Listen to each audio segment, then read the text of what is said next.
લોકસભા ચૂંટણીને લઈને તમામ પક્ષે તૈયારી થઈ રહી છે। ચૂંટણીના પ્રચારની અંદર ખાસ કરીને ભારતીય જનતા પાર્ટી હોય કે કોંગ્રેસ હોય, તમામ લોકો જોડાઈ રહ્યા છે। ત્યારે કોંગ્રેસના જે નેતાઓ છે તે નેતાઓની આજે રેલી છે। નવજોતસિંહ સિદ્ધુ જે છે તેની જે રેલી છે તેમાં જો લોકો જોડાઈ રહ્યા છે। સાથે જ જો વાત કરવામાં આવે તો જે લોકો અહીંયા આવ્યા છે તેમને જ પૂછીશું।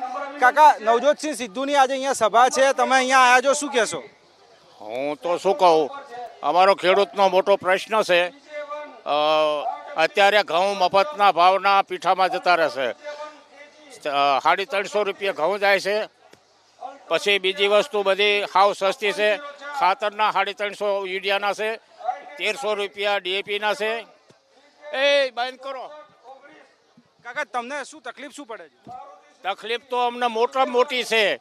એક તો બધા ખેડૂતો દેવેદાર થઈ ગયા છે, ઉપરથી સરકાર દંડ કરે છે, એ મોટું અમને તકલીફ છે।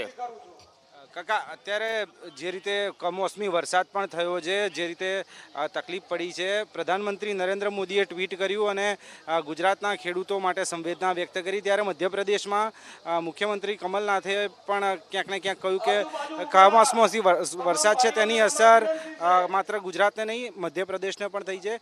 ખેડૂતોના પાકને જે નુકસાન થયું છે તે બાબતે શું કહેશો? ખેડૂતોના પાકને જે નુકસાન થયું છે એને વળતો બી કંઈ મળવાનું નથી। હવે એરંડા છે, ગુવાર છે, એ બધાને નુકસાન થયેલું। અને બીજું એક કે યુપીએ સરકાર હતી જ્યારે મનમોહનની સરકાર, ત્યારે ડીઝલના બેરલના 120 રૂપિયા હતા, ત્યારે પણ 60 થી 70 રૂપિયા ડીઝલને પેટ્રોલ મળતું હતું। આજે 50 ને 60 રૂપિયા, 50 થી $60 છે, તોય પણ અત્યારનો એનો એ ભાવ છે। એટલે ખેડૂત અને પેટ્રોલ કરતાં ડીઝલનો ભાવ વધારશે। જે ખેડૂત ટ્રેક્ટર છે કે મશીન છે એની ઉપર એની રોજી છે, અને જે પેટ્રોલ જે વાપરે છે એ તો બધા મોટા માણસો વાપરવાના છે। તો ડીઝલનો ભાવ પહેલો ઘટાડવો જોઈએ।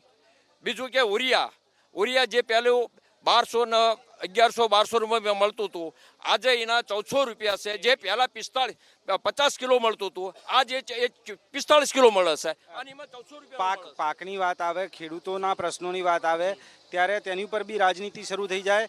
જે કુદરતી આપદા છે, કુદરતી આફત છે, તેની પર જે પ્રમાણે રાજનીતિ થાય, તમે કઈ રીતે જુઓ? મારું કહેવાનું એ છે કે કુદરતી આપદા એ બરાબર છે, એમાં કંઈ રાજકારણ હોવું ના જોઈએ, પણ ખેડૂતોને એ પ્રમાણે થોડું વળતર કે ટેકાના ભાવ થોડા વધારવા જોઈએ। બીજું કે યુવાનોની બેકારી ખૂબ જ વધી છે, ખાસ લઈને યુવાનો બેકાર બનતા ગયા છે એના કારણે, અને આ લોકોએ બધું શિક્ષણ ખાનગીકરણ કરી નાખ્યું છે। એટલે એ બાબતમાં કોંગ્રેસ હતી ત્યારે બહુ સારામાં સારું હતું, અને હવે આવશે અને સારું થશે। ક્યાંક ને ક્યાંક જે લોકો છે તે માની રહ્યા છે કે ખેડૂતોના મુદ્દા છે, ખેડૂતોના મુદ્દે રાજનીતિ ન થવી જોઈએ, પરંતુ તેમ છતાંય તેની પર રાજનીતિ થતી હોય તો તે દુઃખદ બાબત છે।